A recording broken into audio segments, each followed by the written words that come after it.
ইব্রাহিমকে যখন ফেলা হলো আগুনে, আল্লাহ আসমান থেকে বলছে, আগুন রে, তোমাকে আমি বানিয়েছি ইয়া নারুকুনি, হে আমার আগুন, বারদাও ওয়া সালামান আলা ইব্রাহিম। এখানে আলা শব্দ ব্যবহার করেছেন আল্লাহ, তার মানে শুধু একজনকে মেনশন করে দিল, আমার ইব্রাহিমের জন্যে তুমি আপনার শান্তি হয়ে যাও, না গরম না ঠান্ডা হয়ে যাও। সমস্ত লোকড়ি পুড়ে আছে, কিন্তু ইব্রাহিম পুড়ছে না, জ্বালানি শক্তিটা আল্লাহ কেড়ে নিয়েছিল। এর জন্য আমার আল্লাহ বলছেন এখানে জ্বালানি শক্তি কাটলাম। আর কাফেররা কি করেছিল? আগুন জ্বালিয়েছিল রাস্তা দেখার জন্যে। এখানে ভাই আমাকে টর্চ দিচ্ছে, আমি টর্চটা নিব না, ছুঁড়ে ফেলে দিলাম, এনাকে আমি দেখতে পারি না, হিংসা করি, টর্চটাকে ছুঁড়ে ফেলে দিলাম। এবার আমি আমার বন্ধুদেরকে বলছি, চল, ওর কিছুই লিব না, আমি একটা টায়ারে আগুন ধরাবো আর এই মাঠটা পার হয়ে যাব ওই আগুনে। আল্লাহ বলছে ধরা। তখন আমি যে আগুনটা ধরিয়ে দিলাম, ওই জিস্তাসকাদা নারান ফালাম্মা জাত মা হাওলাহু, আমরা সকলে সে আগুনের পাশে এসে দাঁড়ালাম যে রাস্তা দেখতে পাবো। আল্লাহ বললেন, আগুন রে, তুই কি ওদের গোলাম না আমার গোলাম? আগুন বলছে, আল্লাহ আমি তোমার গোলাম। আল্লাহ তখন বলছে, আজকের জন্য আঁধারকে যে আলো করিস ওই ক্ষমতাটা আমি কেড়ে নিলাম। আল্লাহ ক্ষমতাটা কেড়ে নিল, আগুন জ্বলছে, দাও দাও করে টায়ার পুড়ছে, হাত দিলে লাফিয়ে উঠছে, রে বাবারে আগুন তো বটে, কিন্তু আঁধার আর আলো হচ্ছে না, যেহেতু আল্লাহ ওই ক্ষমতাটা কেড়ে নিয়েছেন। অতএব সে আঁধারের ভিতরে ঘুর ঘুর ঘুর ঘুর করতে লাগলো। তো আল্লাহ তাবারাক ওয়া তাআলা বলছেন, সাবআতুন ইদিল্লাহুমুল্লাহ ফি দিল্লিহি ইয়াউমুল লা দিল্লা ইল্লা দিল্লাহু। হযরতে আবু হুরায়রা বর্ণনা করছেন যে আল্লাহর নবী বলছেন, কঠিন কিয়ামতের দিনে কোনো ছায়া থাকবে না, সেখানে যে মানুষ একটু দাঁড়াবে, আশ্বস্তের শ্বাস ফেলবে, ও আমার মা, ওরে আমার বোন, কোনো ছায়া থাকবে না। আবার বলছি, শুনলেন, একটা ঘাসের পাতাও সেদিন থাকবে না, পৃথিবীটা রুষ্ট হয়ে যাবে, রুটির খোলার মতো হয়ে যাবে, তপ তপ তপ তপ করে জ্বলবে, ওপর দিক থেকেও সূর্য আলো দিবে, কিন্তু তার আলো থাকবে না, তাপটা থাকবে, মানুষ ঘামে ডুববে, পেরেশান হবে, নাফসি নাফসি করবে। ওই অবস্থায় আমার আল্লাহ একটা ছায়া আনবেন, আল্লাহ বানাবেন, ছায়া আনবেন। এটাকে লোক আরশের ছায়া বলে এসেছে, কিন্তু হাদিসের পাতাতে আরশের ছায়া বলে কিছুই নাই, এটাকে রহমতের ছায়া বলা যাবে। বলছে না, তাও বলা যাবে না, এটা শুধু আল্লাহর ছায়া। আল্লাহর ছায়া বলতে আল্লাহর শরীরের ছায়া, এটা আবার ভাবিয়েন না, আল্লাহর দেওয়া ছায়া। আল্লাহ ছায়াটা কেমন করে বানাবেন আমার আল্লাহ জানেন। এর জন্য কেউ কেউ বলছে রহমতের ছায়া বলা যাবে, কারণ আল্লাহ রহম না করলে তো ওখানে ঢুকতে দেবেন না, তাহলে ওই ছায়াতে কে থাকবে? ও মা আমার, বোন আমার, বেটি আমার, এই ছায়াটা গরু ছাগলের জন্যে নয়, এটা মানুষের জন্যে বানানো হবে। অতএব আমারে খালারে, বেটি রে, আপনি, আমি, আমরা সকলে সেই ছায়াতে থাকব। তবে ওই ছায়াতে বিশেষ কোটা আছে, যদি সেই কোটার মধ্যে আপনি না পড়েন তাহলে সিট পাবেন না। ট্রেনে উঠলেই যে সিটে শুতে পাবেন তা নয়, আপনাকে টিকিট কেটে রিজার্ভেশন লাগাতে হবে। যেমন রিজার্ভেশন লাগাবেন ওই রকম ছায়াতে জায়গা পাবি। কি নাম বললেন? আব্দুল ওয়াহিদ। কত? থানার পাড়া।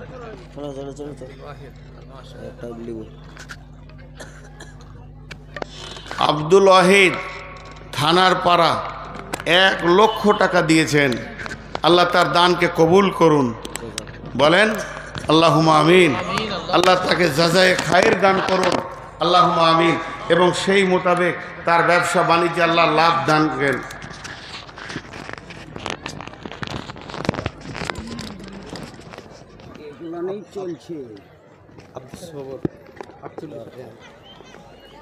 তাহলে যদি ধরে নি তাহলে আর বায়ন করবো না, কিন্তু দান শুরু করে তবে দান শুরু করলে 5 মিনিটে বেশি থাকবো না, আমি আমার নীতিতে চলবো।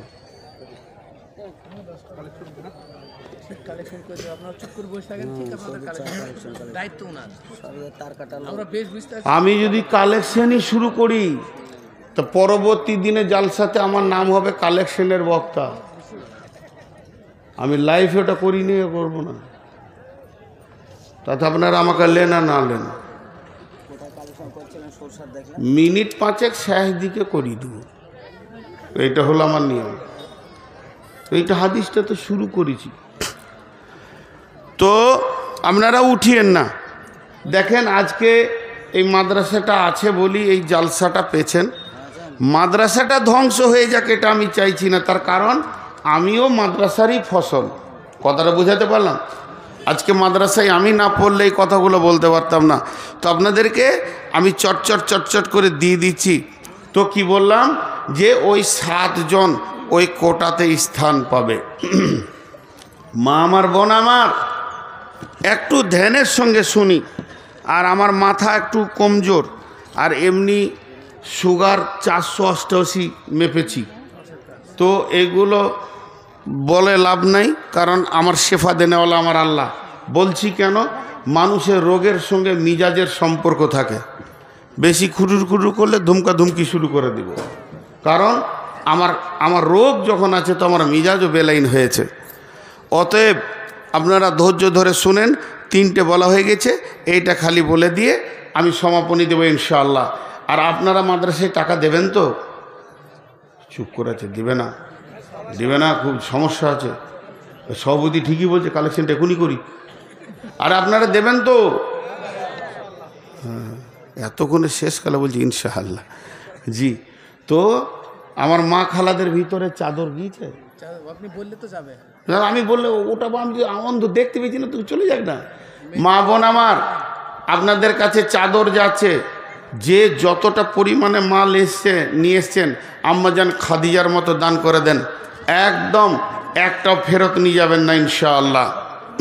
চলেন, সে রহমতের ছায়ায় যারা থাকবে তাদের 7 শ্রেণীর লোক বলা হয়েছে।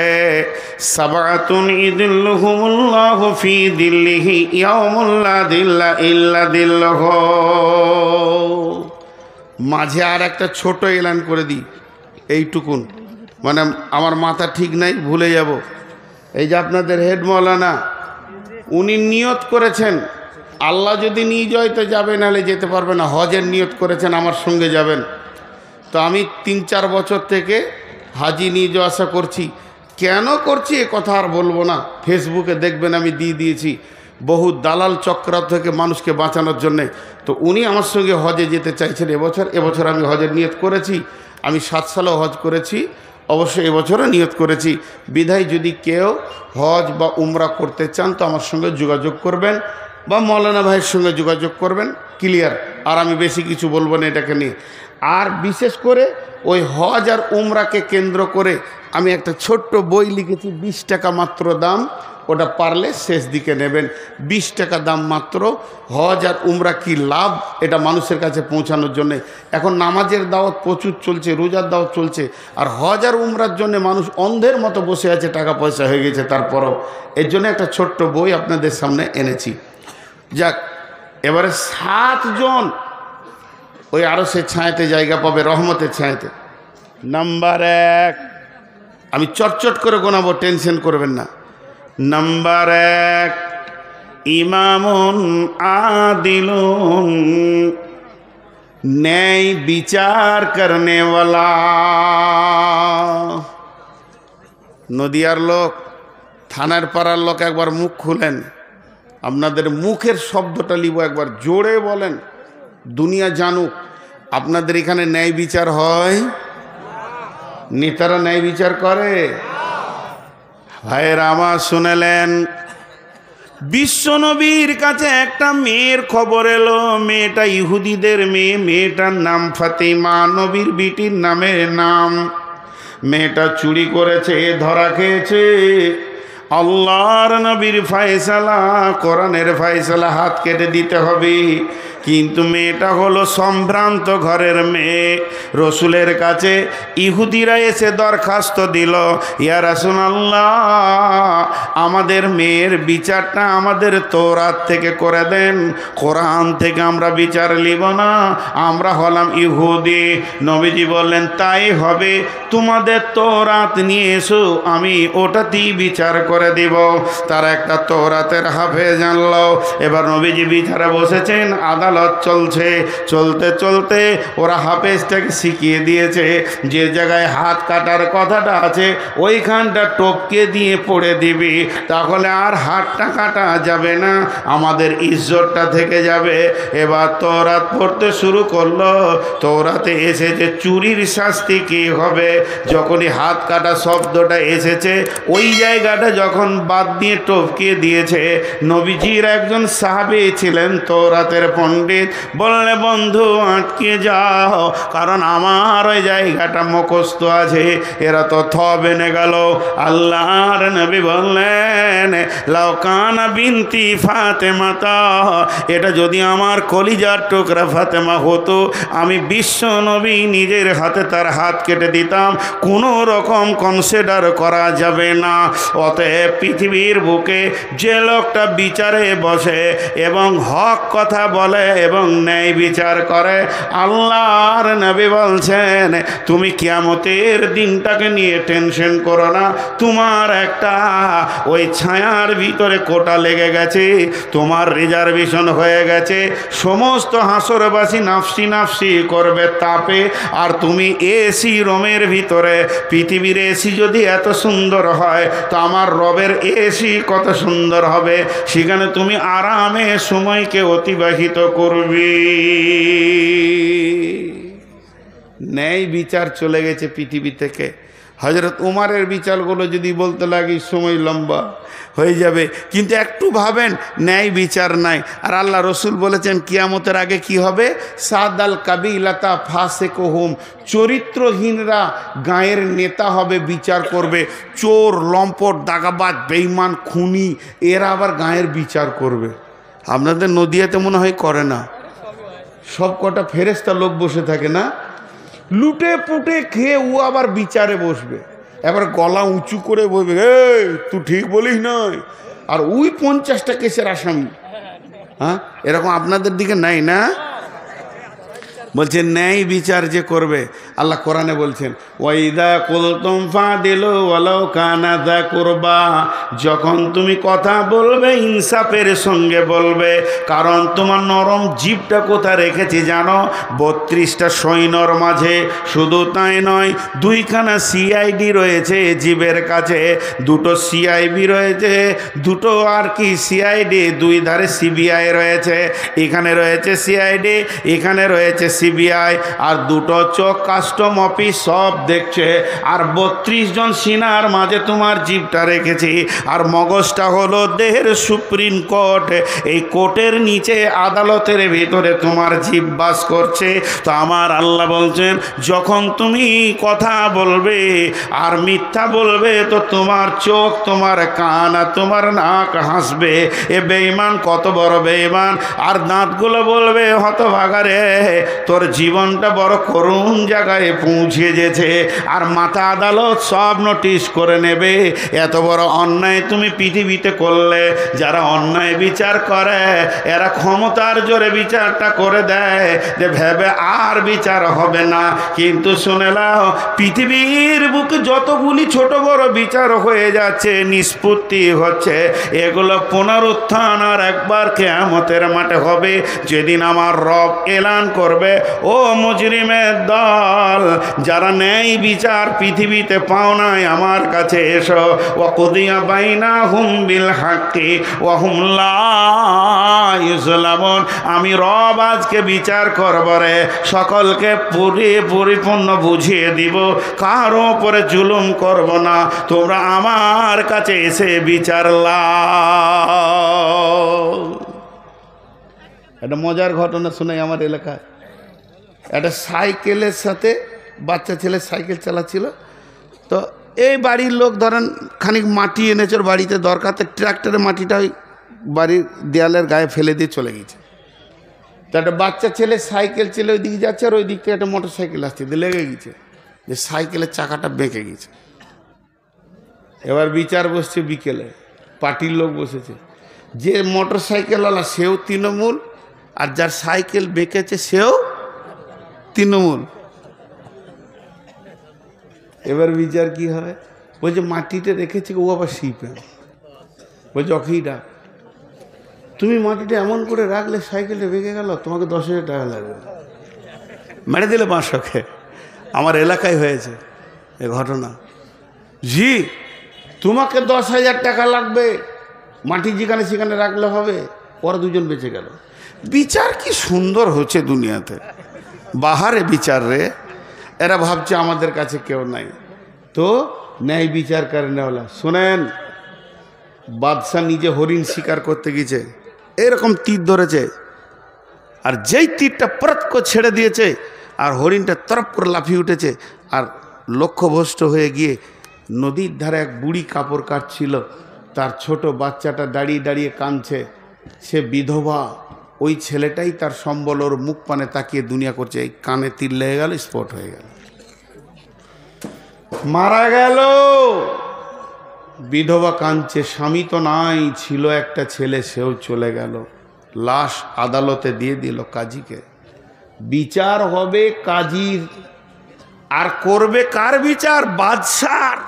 যে বাদশা কাজীকে রেখেছে বিচার করার লেগে, তার বিচার হবে। সময় দেওয়া হলো, দাফন কাফন হোক, বা লাশ পড়ে আছে, সময় দেওয়া হলো বাদশাকে, এসো। ঠিক সময়ে বাদশাহ কাঠগোড়ায় পৌঁছাচ্ছে, আবার তীর ধনুক নিয়ে, তীরে ধনুক লাগিয়ে নিয়েছে বাদশাহ। কাজীকে বলছে করেন, বিচার করেন। বুড়িমা, জি বাবা, এই বাদশাই তো তোমার ছেলেকে মেরেছে। হ্যাঁ, ও হরিণ শিকার করছে না কি করছে আমি জানি না, তবে তীর এসে আমার ছেলের কানে লেগেছে, স্পট, সঙ্গে সঙ্গে মারা গেছে। বাদশাকে বলছে তুমি মেরেছ? কি সত্য কথা? হ্যাঁ আমি মেরেছি, তবে হরিণ মারার লক্ষ্য ছিল, হরিণ পালিয়ে যাওয়ার কারণে তীরটা গিয়ে ছেলেকে লেগেছে। কাজী বলছে আমি তা দেখব না, তুমি মেরেছ এটাই শেষ। তুমি হরিণ মারবে, হরিণ তো লাফাতেই পারে, তো ওইদিকে কেউ আছে কিনা একটু দেখার দরকার ছিল না? কাজী বলছে জাল্লাদ, কতলের পরিবর্তে কতল। কোরআন বলেছে বাদশাহ হোক আর যাই হোক, এক্ষুনি গর্দনটা বুড়ি মায়ের সামনে লাশ বানিয়ে দাও, গর্দনটা থেকে মাথাটা নামিয়ে দাও। বাদশাহ তখন তীরটাকে টান মেরে ধরেছিল, হালকা করে ছেড়ে দিল, দিয়ে বলছে কাজী সাহেব, আমি তীরটা বাড়ি থেকে কেন এনেছিলাম শুনেলেন? আজকে আপনি ন্যায় বিচার করেছেন বিধায় বেঁচে গেলেন। যদি আপনি অন্যায় বিচার করতেন তাহলে এই তীর দিয়ে আপনাকে আমি লাশ বানাতাম। আমার রাজ্যে অন্যায় বিচার চলবে, এটা আমি মেনে নিতে পারি না। কেটে দাও আমার গর্দন, আমাকে লাশ বানিয়ে মাটির তলায় দিয়ে দাও, কিন্তু জানে শান্তি পাব যে দেশে নেই বিচার চলছে। জাল্লাদ রেডি হয়ে গেল, খাপ থেকে তলোয়ার বের করেছে, বাদশাকে নিয়ে এসে নামানো হলো, পেছনে হাত বাঁধা হচ্ছে। বুড়িমা বলছে বাপ, বাদশাকে বাঁচানোর কি কোনো রাস্তা নাই? এত সুন্দর ছেলে যে ন্যায় বিচারকে গ্রহণ করে। বুড়িকে কাজী বলছে ওকে একমাত্র বাঁচাতে পারবেন আপনি, যদি আপনি আপনার ছেলের খুনটা মাফ করে দেন, এক্ষুনি বেঁচে যাবে, এছাড়া ওর দ্বিতীয় কোনো আর রাস্তা নাই। তখন বুড়িমা বলছে বাবা, একটা ছেলে তো আমার চলেই গেল, তা আমি বাদশাকে মাফ করে দিলাম, জাল্লাদ তুমি তলোয়ার ফিরিয়ে নাও। যখনই জাল্লাদ তলোয়ার ফিরিয়ে নিল, বাদশাকে বেকসুর খালাস ঘোষণা করা হলো। অমনি বাদশা দৌড়ে গিয়ে বুড়িকে কোলে তুলে নিয়ে বলছে মা, তোমার তো একটা সন্তান মারা গেছে, তো আমাকে কি তুমি সন্তান হিসেবে গ্রহণ করে নেবে না? আমার কাছে বাকি জীবনটা কাটিয়ে নাও। আল্লাহর নবী বলছেন পৃথিবীর বুকে যে ন্যায় বিচার করবে, ন্যায় সাক্ষী দেবে, অন্যায় অনুপরিমাণ জ্ঞান বশত করবে না। নবীজি বলছেন উম্মত তোমার চিন্তা নাই, সেই কঠিন দিনে তোমাকে পেরেশান হতে হবে না।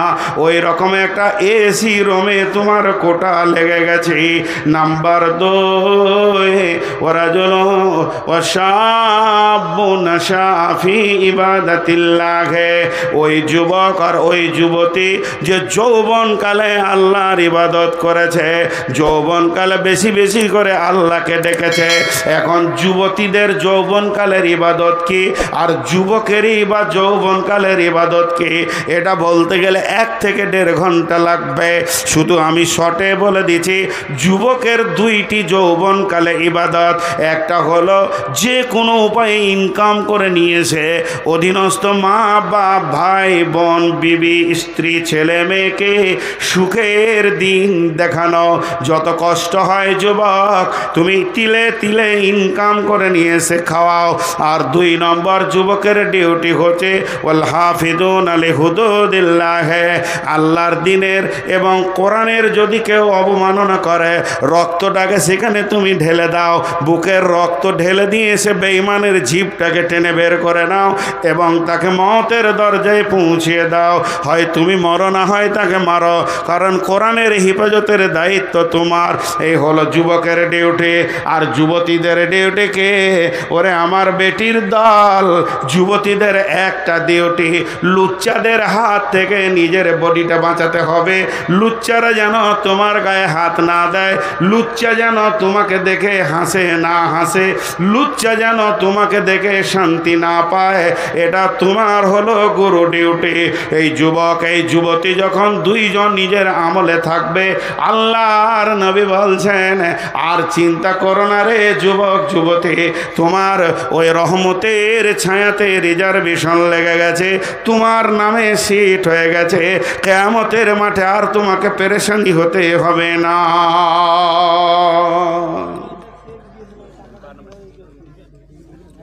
জি, আমার বেটিদেরকে খালি একটা কথা বলবো, মন দিয়ে শুনেন। আপনাদের দিকে কড়ির ভালো দামি চিনেমাটি পাথরের দামি থালা পাওয়া যায়? আহা, নদিয়াতে পাওয়া যায় না গো। হাজি আপনারা যে চুপ করে আছেন, তো ধৈর্য আছে বাবু? আমি যে গাড়ি থেকে নামছি আর যদি এসে বলেন আসসালামু আলাইকুম, কেমন আছেন, কোথা থেকে এলেন, আমি যদি চুপ থাকি আপনাকে কেমন লাগবে? ফট করে বলবো অহংকার কত রে? আর আমি এত জিজ্ঞেস করছি তো উত্তর দিচ্ছেন না। কড়ির থালা পাওয়া যায় না যায় না? আর এখন ভাত খাবেন ওটা কিসের? কাগজের। কাগজের তো দুটোতেই তো কাজ একই। এমনি করে থালাটাকে কাছে টানবে একদম, তো কাগজের থালাটা ভাববে যে আমাকে ভালোবাসছে কত রে, কিন্তু খাওয়া হয়ে গেলে ফেলে দেবে। আর কড়ির থালাকে ধুয়ে মুছে আবার শোকেসে রাখবে, ওকে দেখেও শান্তি। তো বেটি, প্রেমিকা হলো কাগজের থালা আর স্ত্রী হলো কড়ির থালা। আমি ইশারাই বললাম, প্রেমিকা হতে যেও না, লুচ্চারা খেয়ে নিবে, দিয়ে ছুঁড়ে ফেলে দেবে। আর যদি কড়ির থালা হতে পারো স্ত্রী, তাহলে ইনশাআল্লাহ তোমাকে ভালোবাসবে, কাছে রাখবে, তুমি তার বাড়ির আঙ্গিনায় ঘুরবে, সেটাও দেখে শান্তি পাবে। তা আমি এইটুকু বললাম। নাম্বার 3, ওই রহমতের কোটা থেকে ঢুকবে। 3 নাম্বার, রাজুলুন কালবুহু মুআল্লাকুন ফিল মাসাজিদি, ওয়ারাজুলুন কালবুহু মুআল্লাকুন ফিল মাসাজিদি। ওই ব্যক্তি, ওই লোকটা রহমতের ছায়াতে থাকবে যার অন্তরটা আল্লাহর ঘর মসজিদে পড়ে আছে।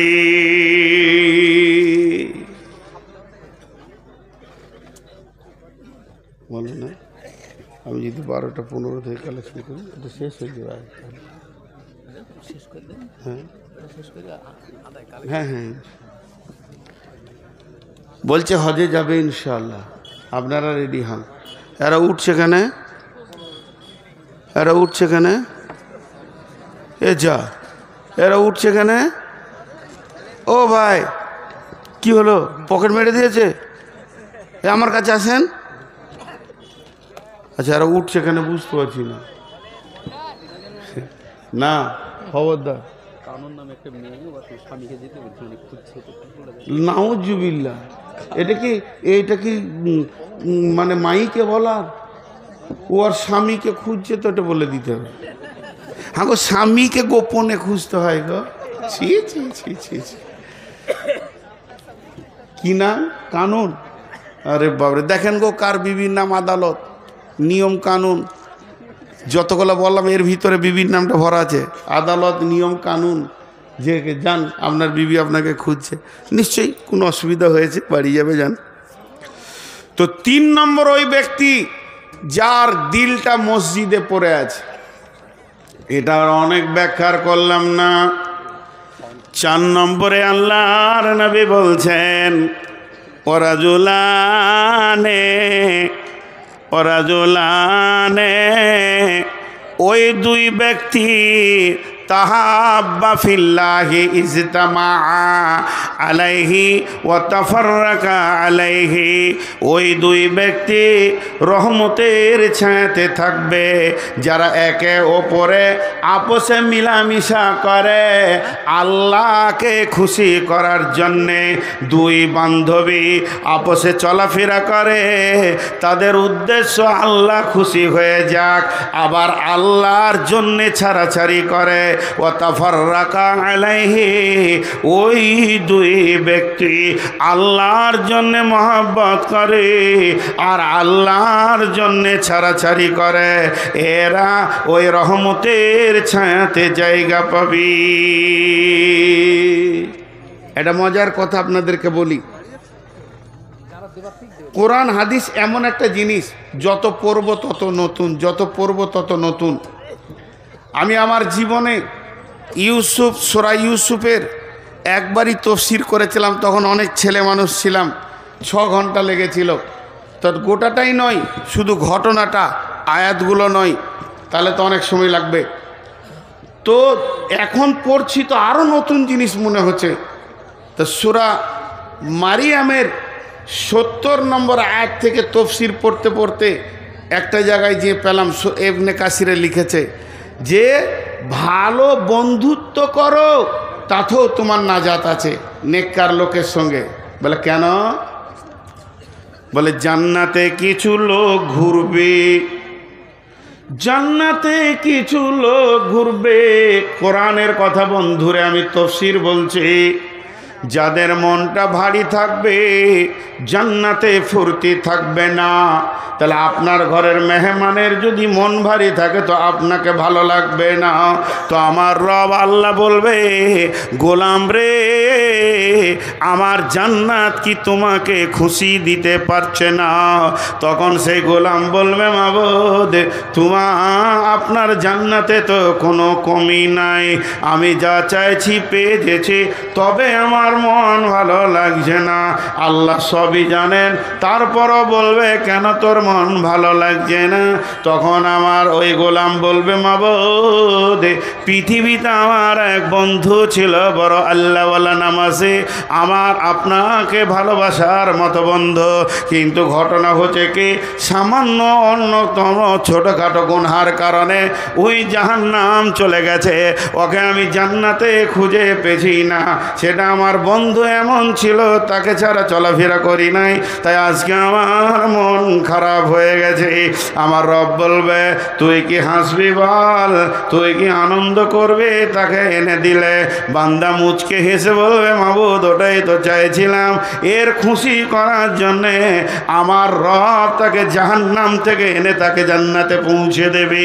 এর জন্য আল্লাহ রসুল বলছেন, ওরাজুলানে তাহাব্বা ফিল্লাহি ইজতামা আলাইহি ওয়া তাফাররাকা আলাইহি, ওই দুই ব্যক্তি রহমতের ছায়াতে থাকবে। মা আমার, বোন আমার, ওই দুই বান্ধবী আল্লাহর রহমতের ছায়াতে ঘুরবে।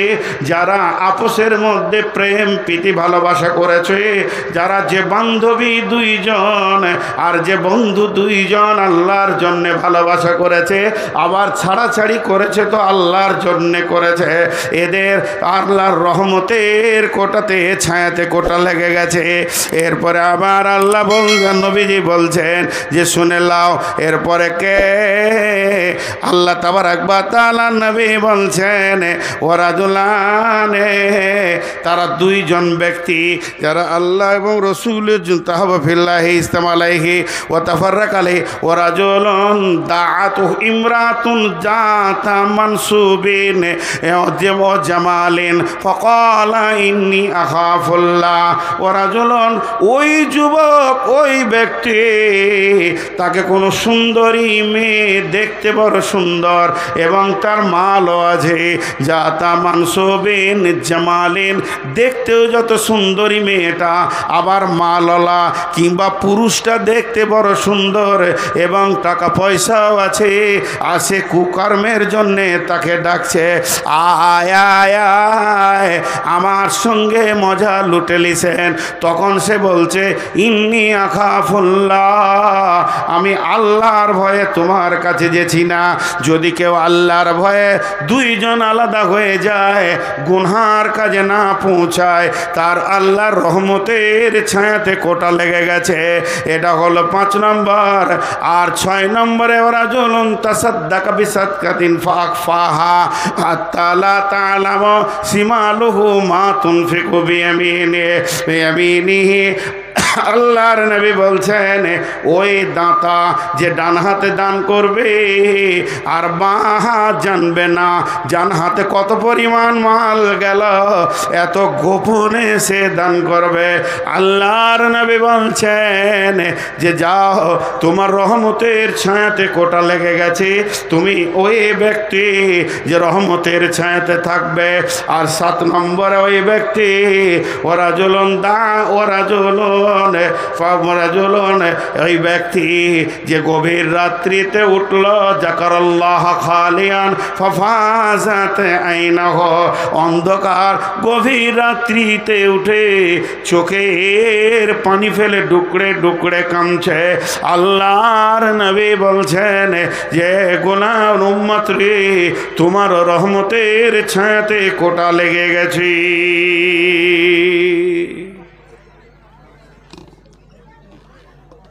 আজকের বক্তব্যটা কি হলো? কিয়ামতের মাঠে টেনশন মুক্ত বক্তব্য। ঠিক মতো হতাশ হবেন না, লা তাহজানিন্নাল্লাহ মা'না, আল্লাহ আমাদের সঙ্গে রয়েছে। 1 নম্বর হলো নামাজি হবেন তো নূর পাবেন। 2 নম্বর হলো যে রসুলের সুন্নতকে গ্রহণ করবে তার জন্যে হাউজে কাউসারের পানি রেডি।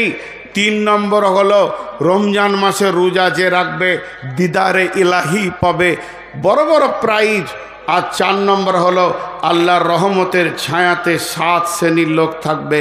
1 নম্বরে ন্যায় বিচার করেনেওয়ালা, 2 নম্বরে ওই যুবক যুবতী যৌবনকালকে আল্লাহর রাস্তায় ব্যয় করেছে, 3 নম্বরে মসজিদে যার দিল সব সময় পড়ে আছে, 4 নম্বরে আল্লাহর জন্য মহব্বত করেছে, আল্লাহর জন্য ছাড়াছাড়ি করেছে, 5 নম্বরে হলো ডান হাতে দান করেছে, বাম হাত জানে না, 6 নম্বরে হলো কাউকে কোনো সুন্দর যুবক বা যুবতী ডাকছে, সে আল্লাহর ভয়ে যাচ্ছে না, আর 7 নম্বরে গভীর রাত্রিতে উঠে চোখের পানি ফেলেছে। এদের জন্যে আল্লাহর রহমতের কোটা লেগে গেছে। বিধায় এই জিনিসগুলো আমরা খেয়াল করব কিয়ামতের মাঠে সাবধানতার জন্যে। ছোট্ট একটা জিনিস খালি আপনাদেরকে বলে দিচ্ছি, সকলেই শুনবেন। এটা আমি আমার ব্রেন থেকে বলছি, এটা না কোরআন না হাদিস।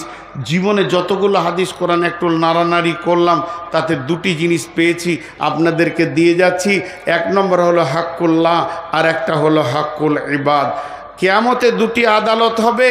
তো আমি যেটুকু বুঝেছি ক্ষুদ্র জ্ঞানে হাক্কুল্লাহতে 98% মানুষ জান্নাত চলে যাবে।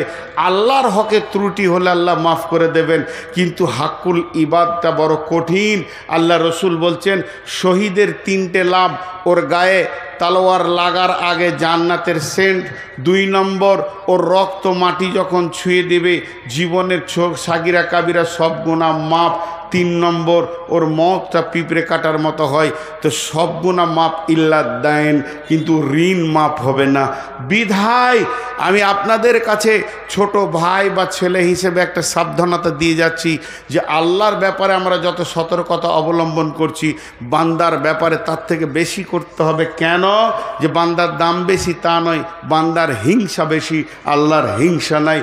কাউকে একটা গালি দিয়ে রেখেছি, 2 টাকা জোর করে দিইনি, চেয়েছিল 30 টাকা দিয়েছি 25 টাকা, এই 5 টাকার জন্য আদালতে আপনি সেই দিন ফেরে পড়ে যাবেন। অতএব পৃথিবীর লেনদেন যেন সোজা হয়ে যায়। একটা কুকুরকে পানি দিয়ে বেশ্যা জান্নাতে গেল, আর নামাজি মেয়ে একটা বিড়ালকে মেরে জাহান্নাম চলে গেল। আমাদের কাছ থেকে সমস্ত প্রাণী ভালো ব্যবহারের হক রাখে। এই কথাগুলো আমি বলছি কেন?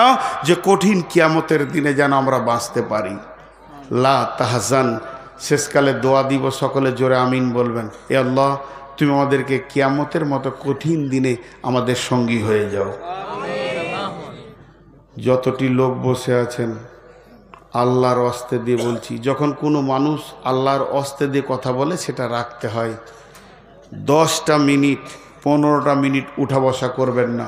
আল্লাহর গোলাম কেউ আছেন, একজন দিয়েছে 1 লাখ, আর কোথাকার এবার মুসাফা করবো যে কত দূরে আমাদের হাত যে যাবে না ভাই। মাশাআল্লাহ ভাই, খুশি হলাম ভাই। আমার 3 লাখ নগদ, কোনো বাকি রাখেনি। তবে একটা কথা আপনাদেরকে এই এলাকায় আমি বলে যাব, আর ওই ভাইকে আমি মুসাফা করলাম, ওনাকেও আমি দাবি রাখছি, এইখানে একটা জামিয়া সালাফিয়া বানান, আর ওই ছোট করে রাখিয়েন না। আপনাদের মাটির যা অবস্থা, ইনশাল্লাহ এখানে জামিয়া সালাফিয়া হবে। এবং বড় বড় আলিম নিয়ে আসেন, বড় বড় আলিম নিয়ে আসেন। ঘর বড় করতে হবে না, না চালা ঘর হোক, টিনের ঘর হোক, কিন্তু ইলমের তারাক্কি বেশি হোক। দেখবেন গায়বী খাজানা থেকে টাকা আসবে, কেউ রুখতে পারবে না। আমি নিজেই জানি না, আমার কাছে যদি হিসাব নেন আমি খুব বেশি 1 কোটি টাকার হিসাব দিতে পারবো, অথচ এই হাত দিয়ে 3 কোটি টাকার মসজিদ হয়ে গেল। তো কী করে হলো, কোথা থেকে আসছে আমি বুঝতে পারছি না। জি, গায়বী খাজানা থেকে মাল আসবে, লোক আছে। জি, একজন মহিলা বলতে বাধ্য হচ্ছি, আল্লাহ ওনাকে সুস্থ রাখুন এবং সবল রাখুন। এট আ টাইম একসঙ্গে আমাকে 36 লক্ষ টাকা দিয়েছে মহিলা, এবং বলল বাবা তুমি চালিয়ে যাও কাজ, আমি টাকা দিতেই থাকবো, আল্লাহ আমাকে এত টাকা দিয়েছে, শেষ হবে না। তো আল্লাহ তাবারক ওয়া তাআলা এরকম পৃথিবীতে মানুষ রেখেছেন যাদের, আপনি কি ভাবছেন যে উনি টাকাটা দিয়েছেন? না, আকীদা ওটা নয়, আকীদা এটাই, ওনার টাকাটা আল্লাহ নিয়েছেন। বহু টাকাওয়ালা আছে, সবারই টাকা আল্লাহ গ্রহণ করেন না। বহু টাকাওয়ালার মুখে আল্লাহ ঝাঁটা মেরে রেখে দিয়েছে, টাকা গ্রহণ করেন না। বিধায় আপনাদেরকে বলছি, আল্লাহর গোলাম কেউ আছেন, একজন 40,000 কে বলছিলেন, আব্দুস সবুর 44,000। এটা কোন ধরনের দান হলো? ও 2000 রিয়াল। ওই সবুর, ওই ডিঙ্গেল বাড়ি, এই নদিয়াতে সবুর কতগুলো আছে? মাশাআল্লাহ। জি, 2000 রিয়াল।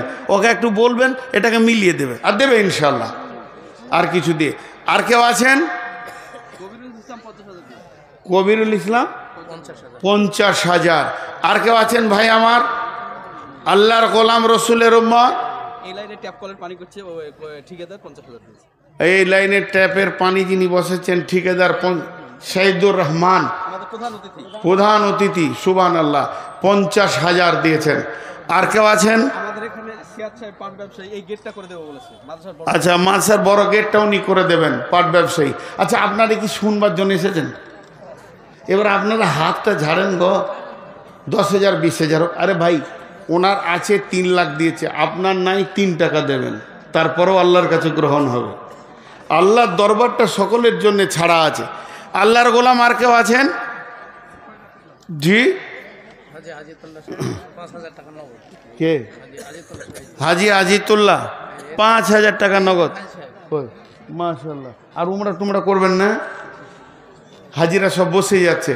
আচ্ছা, আমাদের দিকে নিয়ম হচ্ছে হজ করে এসে আর দুনিয়া করতে নাই। নাউজুবিল্লাহ।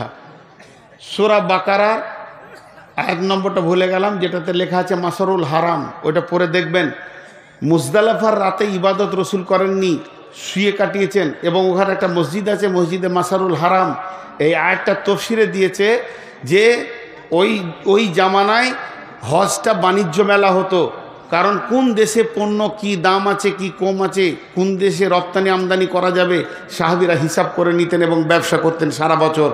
অতএব হজ করে এসে যদি কেউ চুটিয়ে দুনিয়া করে, বিজনেস করে, তো জানতে হবে ওর হজ বুঝে এসেছে। আর হজ করে এসে যদি হাত গুটিয়ে নেয়, জানতে হবে ওর হজ বুঝে আসে নাই। জি, যত বড়ই মুরব্বী হোক, এক ডালি সবজি নিয়েও যেন রাস্তায় বসে থাকে, তাইলে ওর হজ বুঝে এসেছে। কারণ হজের আসল উদ্দেশ্য ওটা।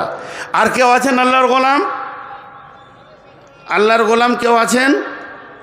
10,000, 20,000, 50,000, আপনার যেমন আছে, আমি কোনো হিসাব বলছি না।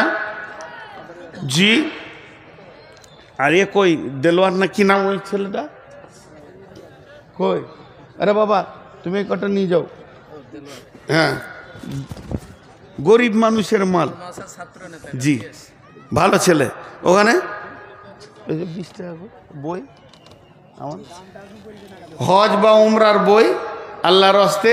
খালি দেখবেন কি ফজিলত আছে, মক্কার কি ফজিলত আর মদিনার কি ফজিলত। আল্লাহর গোলাম কেউ আছেন? জি, ও 20 টাকা। আমি আর কত নেবো, গরিব মানুষ, 20 টাকা। আচ্ছা বলেন আল্লাহর গোলাম, 10,000, 20, আপনার এখানে বলেন না, ধান বলেন, গম বলেন, ভুট্টা বলেন, পাট বলেন। জি, 20 টাকা বললাম তো। নারায়ণপুর থেকে নাজমুল সাহেব 66,000 দান। আল্লাহু আকবার। এবার আমি দোয়া করব একটা, আপনারা আমিন বলবেন। এই আল্লাহ, যতগুলি দান, 1 লাখ, 2 লাখ, 3 লাখ, 5 লাখ, 1,000, 2,000, 66,000, 50,000, যাই দাম হলো আল্লাহ, এই দানগুলোকে তুমি গ্রহণ করে নাও এবং এদেরকে আল্লাহ তুমি জাযায়ে খায়ের দান করো। ব্যবসা বাণিজ্যে তুমি বরকত দাও, ব্যবসায় তুমি তারাক্কি দাও, হালাল উপার্জন করা তুমি তৌফিক দাও। হে আল্লাহ, এদের মালগুলোকে তুমি পাক করে নাও। মাবুদ গো, প্রত্যেকটি মালওয়ালাকে তুমি আল্লাহর ঘর জিয়ারত করার তৌফিক দাও। প্রত্যেকটি মুসলমানকে কাবার জিয়ারত করা তুমি তৌফিক দাও। প্রত্যেকটি ঈমান আলাকে আল্লাহর ঘর জিয়ারত করো তুমি তৌফিক দাও। হে আল্লাহ, এদের মধ্যে যদি কেউ অসুস্থ থাকে, আল্লাহ তাকে তুমি সুস্থতা দান করো। কে যে যা দিক থেকে ইনকাম করছে, হালাল উপার্জন করার তৌফিক দাও। রুজি রোজগারে তুমি বরকত দাও। হে আল্লাহ, এদের যদি আত্মীয়র মধ্যে মা বাপ, ভাই বোন, দাদা দাদি, নানা নানি, কালেমাওয়ালা যত মাটির নিচে চলে গেছে, মাবুদ তোমার আদালতে যদি তারা বাঁধা থাকে, মাবুদ গো তুমি তাদেরকে মাফ করে দিও, ক্ষমা করে দিও। হে আল্লাহ, তোমার কাছে দোয়া চাইছি, এই দানের বদলাতে ওসিলাতে আল্লাহ তুমি তাদেরকে মাফ করে দিও। অসুস্থ ব্যক্তি থাকলে আরোগ্য দান করিও। হে আল্লাহ, কঠিন কিয়ামতের দিনে ওই রহমতের ছায়াতে তুমি জায়গা দিও। রোজা রাখিয়ে দিদারে ইলাহি দিও। নবীর হাতে পানি পান করা তৌফিক দিও। হে আল্লাহ, তুমি তোমার নূরের তাজাল্লি দিয়ে পুলসের হাতে পার করে জান্নাতের মেহমান বানিয়ে দিও। হে আল্লাহ, আমার মতো গুনাহগারের দোয়াটা তুমি কবুল করে নিও। হে আল্লাহ, এদের দানকে কবুল করে নাও, দোয়া কবুল করে নাও। আমিন, আল্লাহুম্মা আমিন। ও বাংলাদেশের বক্তা এখনো আছে, মা খালারা চলে যেন না। আমি তো দেশি কাঁটা বেগুন, বিলিতি বেগুনটা আছে, টক টক লাগবে। আমি আপনাদের দেশের ছেলে, আপনাদের ঘরের ছেলে। বিদেশি বক্তা আসছেন, মাত্র 5-7 মিনিটের মধ্যে এসে যাবে, লেটও করছি না। তেনাকে নিয়ে আসেন, আর উনি চলে আসলেই আমি ছেড়ে দিব। আপনারা বলেন, আর কেউ কিছু দেবেন তো? জি, আর কেউ কিছু দেনেওয়ালা আছেন? আল্লাহর গোলাম, রসুলের উম্মত, জি ভাই আমার, ওরা দুলন্দ কর আল্লাহ খালিয়ান ফাফাজাত আইনাহু, ওই ব্যক্তিটা গভীর রাত্রিতে যে আল্লাহকে ডাকে, আল্লাহকে ডাকার বিষয়টা আল্লাহ বলেছেন তাতাজাফা জুনুবুহুম আনিল মাজাজি'i ইয়াদউনা রাব্বাহুম খাওফান ওয়া তামাআ ওয়া মিম্মা রাযাকনাহুম ইউনফিকুন। রসুল শেখ 17,000 টাকা দান গ্রহণ করিও মৌলা তুমি মেহেরবান, এ দানকে মৌলা তুমি করিও কবুল, মাফ করে দিও মৌলা জীবনেরই ভুল, পার করে দিও তুমি পুলসিরাতের পল। সাইফুল 44,000 টাকা দান গ্রহণ করিও মৌলা তুমি মেহেরবান, সাইফুলের দান তুমি করিবে কবুল, মাফ করে দিবে মৌলা জীবনেরই ভুল, পার করে দিও তুমি পুলসিরাতের পল। আমিন।